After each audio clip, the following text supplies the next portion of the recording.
ጤና ይስጥልኝ ውድ ኢትዮጵያውያን እንዴት ሰነበታችሁ? አሁን እንግዲህ ቴዎድሮስ ካሳሁን ባወጣው የሙዚቃ ድርሰት ግጥም በአጠቃላይ የኢትዮጵያ ሕዝብ ብቻ ሳይሆን በዓለም አቀፍ ደረጃ ብዙ የኒውስ ከቨሬጅ ተሰጥቶት ሲነገር ተከርሟል። ሆኖም ግን የሀገር ሕዝብ እኔ ያልገባኝ ነገር ይሄ ነገር እኮ ለማድነቅ አይደለም እኮ ቴዲ አፍሮ ያስቀመጠው እንዴ እንነቃነቅ ነው፣ ተንቀሳቀስ ነው በቃ። ዘፈኑን እየሰሙ የሚያለቅሱ አይቻለሁ። ዛሬ ጠዋት ወደ ስራ ከመሄዴ በፊት በለንደን ትናንት ምሽት ኬክ ቆርሰን ነበረ የሚሉ ተሰባስበው የሚናገሩ አይቻለሁ ወገኖች። እንደገና ደግሞ ኧረ ምን ቀረ በዩቲዩብ ላይ ብዙ ዘጋቢ ደግሞ አይቻለሁ። የሀገርን ጉዳይ አንስቶ እኛ እንግዲህ ነፍስ ካወቅንበት ዘመን ጀምሮ ሀገራችን ኢትዮጵያ ብለን ያደግን ኢትዮጵያ ብለን ከወጣትነት ወደ ጎልማሳነት የሚደረስን ሰዎች አለን። ኢትዮጵያ ብቻ አይደለም በውትድርና ህይወታችን ለሀገራችን የሰጠንም ሰዎች አለን፣ በተግባር ማለት ነው። ኢትዮጵያ የምትሻው እንደዛ አይነት ወጣት እንጂ ዩቲዩብ ላይ የዩቲዩብ ቻናል ከፍቶ እንደምን አመሻችሁ እኔ የምናምን ኢንተርቴይንመንት ነኝ ምናምን የሚሉ ወጣቶች አሉኝ። ቴዲ አፍሮ እኮ ይሄንን በአጠቃላይ ይሄንን ዜማ በግጥም ያቀረበው ተንቀሳቀስ ሀገርህን አድን እኮ ነው፣ ወድቃለች ባንዲራውን አንሳው እያለ እኮ ነው መልእክቱ። እንድታደንቁ አይደለም፣ ተነስ ነው በቃ ተነስ፣ ታጠቅ፣ ዝመት ነው፣ ሌላ ነገር የለውም። አንተ ዝመት ብለን እንዳትጠይቀኝ። እኔ በወጣትነቴ ከብዙ ሞት ተርፌያለሁ። ትኩስ ወጣት አንተ ነህ መዝመት ያለብን አይደለሁም። እኔ አሁን ጎልማሳ ነኝ፣ እንደ ድሮ መዝመት አልችልም። ምን ነኝ እንደው ማለት ያለብኝ ተነስ፣ ታጠቅ፣ ዝመት ምናምን እያልኩ ወጣቱን መቀስቀስ አለብኝ። እየቀሰቀስኩም ነው የራሴንም የጓደኞቼን ያለቆቼን። ብቻ የኛ ያ ትውልድ ጀግና ትውልድ ነው። እንደዚህ አይነት አይደለም፣ እንደናንተ አይደለም። በጣም ጀግና ትውልድ ነው የነበረው።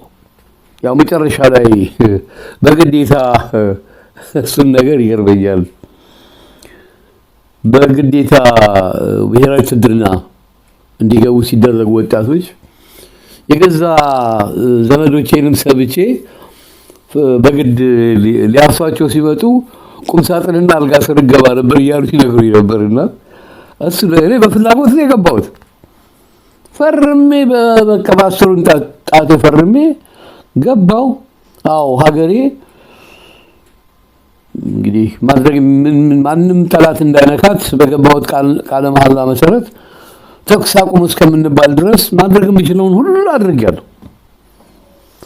ካጠገቤ ብዙ የተሰዉ ጓዶች አሉ፣ የቅርብ ጓደኞች ሳይቀሩ። የመታኝም ጥይት አልገደለኝም፣ ይኸው አለው። ግን አሁን የማየው ነገር የቴዲ አፍሮን አድናቂ ነው። አድናቂ እኮ አይደለም የሚፈለገው ወገኖች። አሁን ውጭ ሀገር ያለ ነው በጠቅላላ ዋይ ኖት ያለው ስርዓት እንዲወድቅ ለምን አንሆንም ነው ትልቁ ጥያቄ። በግልጽ በስማችሁ በመልካችሁ ቴዲ አፍሮ አገር ውስጥ ሆኖ ያደረገውን ለምን ውጭ ሀገር ያላችሁ አሁን አድናቂዎች ነን የምትሉ በስማችሁ መቃወም አትጀምሩ።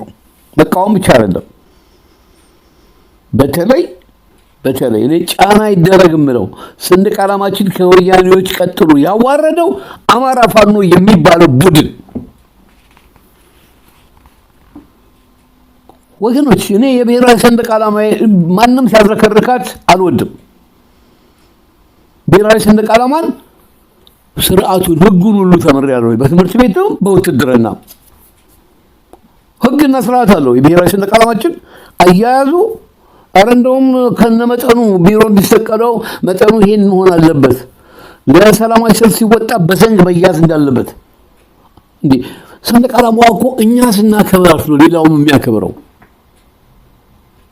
ጋቢ፣ ረከቦት፣ ሹራብ፣ ቀሚስ፣ ጥለት ምናምን ነገር ይሄ ሁሉ ከህግ ውጭ ነው። ከህግ ውጭ ነው ወገኖች። ብሔራዊ ሰንደቅ ዓላማን የሚያከብር የኛ ዘመን ትውልድ እስቲ የድሮ ቪዲዮ ተመልከቱ። አሁን እናንተ የምታደርጉትን አያዝረከርከው። ለመጀመሪያ ጊዜ ነው ትዝ ይለኛል ይሄ አብይ አህመድ ኢትዮጵያ አለ ሲባል ረጅም 500 ሜትር ነው ምናምን አሰፍተው ይዘው ወጡ። እኔ ክውን ያልኩት ከህግ ውጭ ነው። ለሰንደቅ ዓላማ ክብር ስትሰጡ እኔ በአንድ ወቅት እንትናን አይቻለሁኝ። እሱ የኛ ትውልድ ነው። የአባቱ ስም ነጋ፣ እስክንድር ነጋ። ሌላ አይቻልም። በዘንግ ይዞ ህፃናትን አይቻለሁኝ። ደህና ቤተሰብ እንግዲህ ያላቸው ናቸው ይሄን ያሳያቸው። እነሱ በሳት ሲያቃጥሉ ትግራይ ላይ እግዚአብሔር ያሳያቸው። ትግራይ አሁን በጣም እኔ የማውቀው በእኛ ትውልድ ዘመን እነዚህ መለስ ዜናዊ ባንዳ ሰዎች ህወሓትን መስርቶ ካበላሿቸው ውጪ የኢትዮጵያ ብሔራዊ ሰንደቅ ዓላማ በጣም የሚከበርበት ነው። ድሮ ልጆች ሆነን ሰርግ ሲደረግ ኢቨን እናቴ ወንድም ሲያገባ በፈረስ ሆነው የኦሮሞዎች አረንጓዴ ቢጫ ቀይ ሰንደቅ ዓላማ ይዘው ጉግስም ምንም ሲያሳዩ አይቻቸዋለሁ። የአረብ ባንዲራ ለኦሮሞ አባገዳ እኮ ወርስ የኦሮሞ ብሔረሰብ ሁሉ ባህል አይደለም። አባገዳ ብልት ቆርጦ ሚስት የሚያገቡ እኮ ናቸው። እንደው ወደታው ከርዕስ ውጭ ወጣው እንጂ የሚያስወጣ እኮ ነው ሁኔታው ደግሞ። ምክንያቱም በአጠቃላይ ሀገሪቷ መውደቋን በግጥሙ በደንብ በቃ አንዳንድ ሰዎች በፐርሰንት ያስቀምጣሉ። ራሱ አሁን ልደቱ አያሌው ራሱን እንደ ጎበዝ ኢትዮጵያ አድርጎ ነው የሚገምተው። ኔቨር ልደቱ አያሌው በተናገራቸው ነገሮች ሁሉ ሰምቼዋለሁ። አብዛኛው ይሄን ሁሉ ጣጣ ያመጡ ህወሓቶች ጋር ሄዶ ስጧቸው፣ ያኔ ይሄን ያህል ግን የነበራችሁ ስጧቸው። ወጣ እንዲህ የህወሓትን መጠናከር ይፈልጋል። ተመልከት፣ እንደዚህ አይነት ፖለቲሻንስ ነን የሚሉ ሰዎች እኔ ፖለቲካ ውስጥ አቆማለሁ በጣም ጉረኛ የህወሓት አጃቢ የነበሩ ሰዎች ዛሬ እኔ በቀደም ጉባኤውን ሲመራ እሱን በመደገፍ አይደለም፣ እዛ ውስጥ ታላላቅ ሰዎች ነበሩ። ነአምን ዘለቀ የነ ኮማንደር ቦጋለ ልጆች እነሱ ኮማንደር ዘለቀ ቦጋለ ማለት ነው የባህር ኃይል መስራች የነበሩ እነሱን ስላየው ሌሎችም ስላሉበት ነው እንጂ ልደቱ አያሌው እንዴት ደግሞ የጉባኤ መሪ እንዳደረጉትም አላውቅም። ምን መሆን አይገባውም፣ ወላዋይ ነው። ብርሃኑ ነጋም እሱም ሴም ሺት ይበጠብጧቸው ነበር እንትን ያለፈውን ቅንጅት ማለት ነው። አሁንም ከዛኛው ቅንጅት የተሻለ በተለይ አሁን አስቸጋሪው ነገር ነው ታውቃላችሁ፣ ብዙ ድርጅት በዛ። እኔ አሁን ኢህአፓን የወደድኩበት ምክንያት የድሮውን እርሱት የወደድኩት ኢትዮጵያ የሚል ቃል አለው። ኢትዮጵያ ያለበት ማንኛውም ድርጅት ወይም ፓርቲ ለኔ በጣም ይመቸኛል። ፋኖ የሚባለው ሰንደቅ ዓላማ ይዘው አማራ ፋኖ የሚባሉት ደግሞ እኮ በሰንደቅ ዓላማው ብቻ አይደለም። ፋኖነት የኛ የቀድሞ ሰራዊት የኛ የጦረኝነት መንፈሳችን ስነ ልቦናችን ነው። የአንድ ዘረኛ ድርጅት አይደለም። አማራ ፋኖ የምትል በጠቅላላ የእናት አባት የኢትዮጵያ አምላክ ይድፋ የትም አትደርሱም ብያለሁ ገና ስትጀምሩ የዛሬ 2 ዓመት በደፈጣ ውጊያ እንደ አንድ ተራ ሽፍታ ብዙ ጊዜ ኒውስ ይሰሩላቸዋል እንትና ይሄ ማነው ስሙ ሀብታሙ አያሌው ቀደም ሲል ወያኔ ነበር። ከወያኔ ከወጣ በኋላ ነው እንደዚህ አፈኛ የሆነው። ስነ ልቡናው ግን እና አብይን ይቃወም ህወሓትን ይቃወም እንጂ ወያኔ ነው። አሁን እውነቴን ነው የምላችሁ። ለምን የሱ ሪፈረንስ አሁን በሕገ መንግስቱ እንደሚለው ይላል። ይሄን የምትሉ በጠቅላላ አሁን ያለውን ህግ አራዊት የምትደግፉ ወይም ደግሞ እንደ መጽሐፍ ቅዱስ ሪፈረንስ አድርጋችሁ አሁን ያለውን ህግ አራዊት የምትደግፉ በሙሉ ወያኔዎች ናቸው። ታስዋይ እኔ ኦህዴድ ወያኔ፣ ብአዴን ወያኔ፣ ብልጽግና ወያኔ እያልኩ ነው ማስረዳው ማብራራው። እናንተም እንደዛ ማለት አለባችሁ። ወያኔ ህወሓት ብቻ አይደለም፣ ህወሓትን የተከተለ ሁሉ ወያኔ አይደለ እንዴ? በስልጣን ተጣልቷል፣ ግን ወያኔ አሁን በስልጣን ላይ አለ። ቴዎድሮስ ካሳሁን የተቻለውን ሁሉ ጥረት ያደረገው እንድታደንቁት አይደለም። just follow my footsteps ነው። እያንዳንዱ እንደየሙያ ሀገር ለማዳን ተሰለፍ ነው። እንድታደንቁ አይደለም። አሁን ወጣት ልጆች አሉ እኔ አያቸዋለሁ የሃያዎቹ እድሜ ውስጥ ያሉ ዛሬ እኔ የማቀርብላችሁ ዓለም የቴዲ አፍሮን ዘፈን ይሄን ያህል ሚሊዮን ሰው ተመለከተው ምናምን we don't need that. let's go together በቃ አንድ ላይ እንሁን ተንቀሳቀስ በግልጽ አሁን በቃ ሰላማዊ ሰልፍ እንኳን ለማድረግ እኔ ልንገራችሁ እቺ ዛሬ 8 ዓመት አንድ ቀን ወያኔ ወደም ያላል ህብረተሰብ እዚህ ያለውበት ከተማ ተሰብስበው ተደምረናል ብለው ነበር አሉ። አንዷ አለች ልታሾፍብኝ በሶስተኛው ቀን በስልክ የነገረችኝ ልንጠራ ነበር። እንግዲህ ተመልከቱ እነርሱ አንድም ቀን እጃቸውን ማንሳት አይደለም በፊት ለፊት አይደለም ወያኔ ካተነቀለ እንደዚህ እንኳን እንደው አንድ ቀን እንኳን ተሰብስበው አንድ ነገር ተነጋግረው አያውቁ። እኛ በሶሻል ሚዲያ ስንት ሰው ሰብስበን እኔን አሁን የሚከተሉት በፌስቡክ አካውንቴ በግልጽ እስከማቀው ድረስ የኔን አይነት ስነ ልቡና ያላቸው ኢትዮጵያውያን እንደሆኑ ነው የምገነዘበው። አንዳንዶች ጋር አይታችሁ እንደሆነ ያሉባልታ ምናምን እነሱ ጋር 130 ሚሊዮን 100 ሺህ ገባልኝ ምናምን ይላሉ። የዘረኛ ድርጅቶች እንትን ያ ዲዛስተር ጥፋት ነው። እኔ ጋር ግን ያሉ መቼስ ተመጻድቄ ነው የምናገረው ስለ ኢትዮጵያነት ታውቃላችሁ። የፌስቡክ ጓደኞቼ በዩቲዩብ የኔን ጥቂቶቹ ናቸው የሚከታተሉት። ግን ጥራት ከብዛት ጥራት ወገኖች በዚያ አምናለሁ። እኔ ማስጠንቀቂያም እሰጣለሁ። የኢትዮጵያን አንድነት የምትደግፉ ብቻ ፌስቡክ ከኔ ጋር ፍሬንድ መሆን የምትችሉ የኔን ፉት እኔ እናንተን የምከተላችሁ እናንተም እኔን የምትከተሉኝ መሆን አለባችሁ እያልኩ አንድ የዘረኛ ድርጅት ፍሬንድ ሪኩዌስት ካደረገ የሚመጣው ለምንድነው? ለመሳደብ ነው። ፍሬንድ ሪኩዌስት ካደረጉ እኔ ጋር ምንድነው ማድረገው? ገጻቸው ላይ ያለው መጀመሪያ ሄጄ ምን አይነት ነገር ዲስፕሌይ እንደሚያደርጉ ስመለከት ወይ አማራ ፋውንድ ይሆናል ወይ እንትን ምንድነው ኦነግ ይሆናል ወይ የናብይ ብልጽግና ደጋፊ አንተማ እንዲህ ነብይ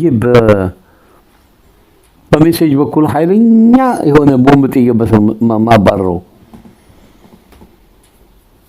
ኮሜንት ላይ መተው ቁም ነገር አለው ጽሁት የመከራከሪያ ነጥብ እንኳን መጻፍ አይችሉም። ኃይለኛ ስድብ ለቀው ይሄዳሉ። ይሄ ነው ወያኔ የፈጠረው ትውልድ እና በዩቲዩብ ከፍታችሁ ዛሬ እንዲህ ሲባል ከረመ የቴዲ አፍሮ አድናቂ ነኝ ያለ አድናቆት አይደለም ልጁ የሚፈልገው። እኛም የምንፈልገው አድናቂ አይደለም። እኔ አድንቁኝም ብዬ አላውቅም፣ ግን ኢትዮጵያዊነትን በጣም ሰብካለሁ። የኔ ፌስቡክ አካውንት እና የዩቲዩብ አካውንት ስሙ ማን ነው? ኢትዮ ፈርስት 201162 ኢትዮ ፈርስት ማለት ኢትዮጵያ ትቅደም ነው። 201 ደግሞ በኢትዮጵያ ባህር ኃይል የመጀመሪያ ጦር መርከብ ያገለገልኩባት ስትሆን ኤፍኤም 162 ደግሞ ወይም 162 የመጨረሻ በጦር መርከብ ያገለገልኩባት የጦር መርከብ ናት። የነሱ ማስታወሻ ነው። ስለዚህ ኢትዮ ፈርስት ማለት ያው ኢትዮጵያ ትቅደም ነው። that's my ideology። እኔ ያደኩት በእንደዚህ መንፈስ ነው። that's why አማራ ተደበደበ፣ አማራ ተጎዳ፣ አማራን ገደሉት። አማራን ስለገደሉት አንተ መታገል ያለብህ የአማራው ህብረተሰብ እኔ እስከማቀው ድረስ የታገለው ስለ ኢትዮጵያ አንድነት እንጂ ስለ አንድ ጎጠኝነት አይደለም። የአባቶችህ የእናቶችህ የጥንታውያን ፈለግ ተከትለም ትሄደው በአማራነት አይደለም። አንድ ተጌጣይቱ ወደ ኢየሩሳሌም የላኩት ደብዳቤ ኮፒውን አንብቤ ነበር ባለፈው ጊዜ። የላኩት ምን ኢንፎርሜሽን ደርሷቸው ነው ኢየሩሳሌም ውስጥ የሚገኙ የኢትዮጵያ ካህናቶች ትግሬና አማራ ኦሮሞ ምናምን እያሉ በዛን ዘመን እንግዲህ don't expect that አጼ ምኒልክ ራሳቸው ይሄን ሲሰሙ ምን ይሆን ነው የምለው። ከዛ እሳቸው የጻፉት ደብዳቤ ሁላችሁም ኢትዮጵያውያን ናችሁ እንደዚህ ማለት የምክር ደብዳቤ ማለት ነው። ያኔ ደግሞ የነበረው ማህበረሰብ ሰውን የሚሰማ ነው፣ ፈሪሃ እግዚአብሔር ያለበት ነው።